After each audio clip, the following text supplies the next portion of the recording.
From the National Press Club in Washington, D.C., this is Rewind. At a luncheon, the Postmaster General explained why his plan to eliminate Saturday deliveries is a good plan. We do not have to resort to layoffs or contracting large chunks of business out from our workforce. We don't have to make radical changes in our products or services, nor to our pricing. And we do not have to be bailed out by American taxpayers. Gabby Giffords' husband expressed his great disappointment of the Senate's failure to pass background checks for gun purchases. Failing to pass background checks was a moment of shame for the Senate. If that vote had been a secret ballot, I bet you it would have passed with 80 votes.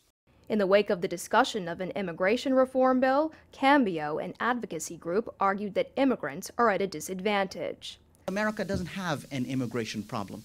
America has an economic system where unscrupulous employers have all of the incentive to abuse immigrant workers and then deport them when they speak up.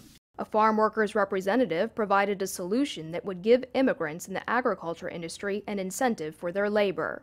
The bill, when it becomes law, would give professional farm workers presently in the United States who have been contributing in our country by feeding our nation temporary legal status and the right to earn a green card in the future by continuing to work in agriculture. Federal judges who hear Social Security disability claims say case quotas prevent them from devoting necessary time to the complex cases, resulting in waste. Our caseloads everywhere have increased, particularly in the disability courts, where for the last 4 or 5 years, the requests for hearings have far outnumbered the capability and ability of the administrative judiciary to actually process or adjudicate those cases. During a newsmaker, a Kyrgyzstan official outlined how the country plans to stabilize its economy. We believe that rule of law, active actions against corruption and access to infrastructure, security and stability will bring investors to Kyrgyzstan. The director of the Office of National Drug Control Policy opposes legalization of illegal substances, but he also acknowledged the misuse of prescription drugs.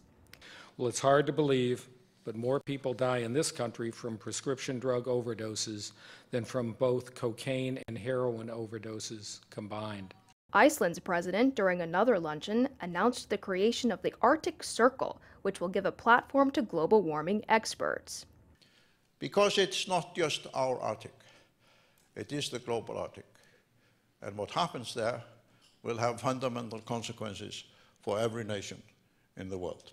Heading into the prom season, Mothers Against Drunk Driving suggested that parental discussions about drinking will save more lives. While some parents believe that if I take the car keys away, I can make a difference that evening, and it's quite possible that they can. It's not going to have the lifelong impact that a relationship will. From the National Press Club, where news happens, this is Rewind. I'm Jennifer Schonberger.